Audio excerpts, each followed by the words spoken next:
Hello, this is Paul here doing my video explanation for the DB10 assignment, which is login.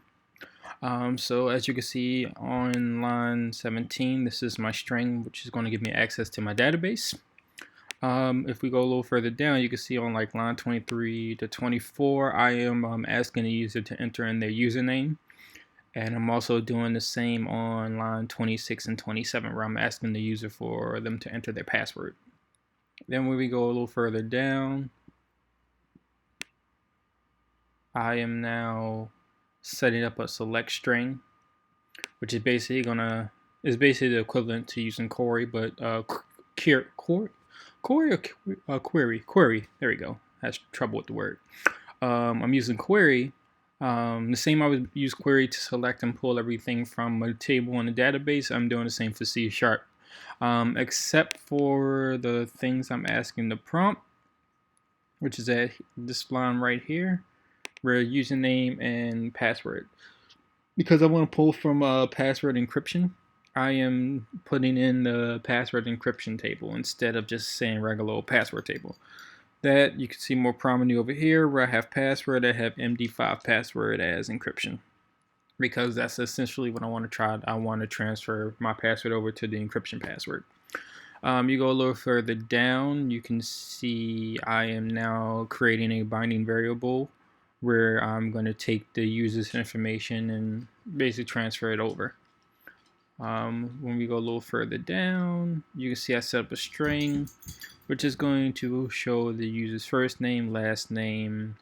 Also, it's going to show the date of birth and gender and the occupation ID. All the stuff is stuff that I want to pop up once it's ready made available. There's also a conversion in there, converting everything over to numbers rather than just strings. As we go a little further down, I am then asking the user to enter in a new password, because at the end of all of this, I want the user to have a new password rather than the password they are currently using. I also want that new password to be encrypted, so it's not as easy to duplicate and steal. Hence why I have the encryption password being used first. All right. Now I want to just show you guys this is in action. Oh, also I have my class table where I'm basically have getters and setters. I'm using the getter and setter method to draw everything from here to bring over to my C#. So all this stuff all the way down to everything. It's just basically in this section. So I could basically use my main program to call from the class and bring everything over. So it works a lot more smoother and easier. All right, let's begin. So let me start without debugging. I'm gonna go over here and I am going to hit user. I want to pull stuff from an actual user on this table so it's easy to explain. I'm gonna just do the first one right here. So we have a Colt Tinkers, and his username is ctinkers2121. We want to copy that. We're gonna go over here. We're gonna paste it, hit enter. And now it's going to ask us to enter the password. So what we are going to do, took myself off, is we're going to look for the password, which is right here. We're going to copy that, plug that in, hit enter. Now it shows all his information from everywhere from username, first name, last name, his date of birth, password, gender, etc., etc. So now that we have all that information down, what I'm going to do next is I'm now going to ask him to put in a new password. So I'm just going to put DBS 2018, since this is the year I took the class in. We're going to hit enter.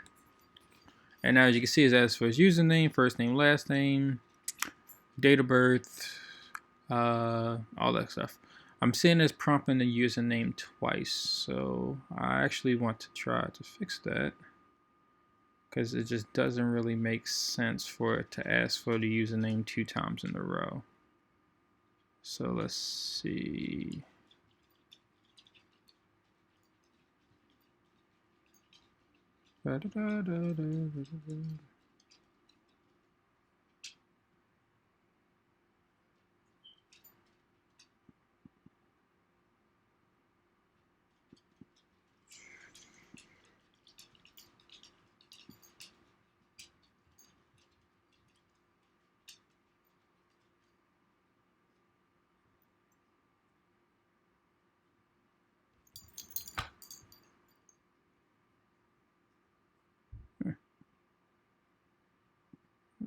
pulling that from? There we go. Right here, I'm asking for the username twice. I don't really need to ask for the username twice, so I'm just going to delete this line right here. And that should fix that. So I'm just going to run this again. I did not mean to do that. Let's run this again.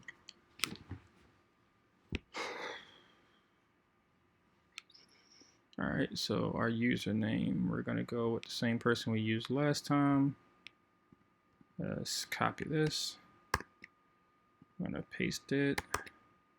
It's going to ask for the password again. I'm going to copy the password, paste it, hit enter. Bang! Now, as you can see, it's only showing the username once. Then we're going to hit the new password, DBS 2018, enter, and there we go. Only one username. It's asking for that other stuff. And that's basically me breaking down the code. I hope you enjoyed it. I don't think I'm going to take out the one where I'm creating an error. I still found an error because I feel like it helps me better explain stuff when I find that error and figure out what's wrong. So I think it shows me explaining the code better when I do that. So hopefully it's a good idea to leave that in. And I hope you enjoyed my explanation of the code for log NDB 7.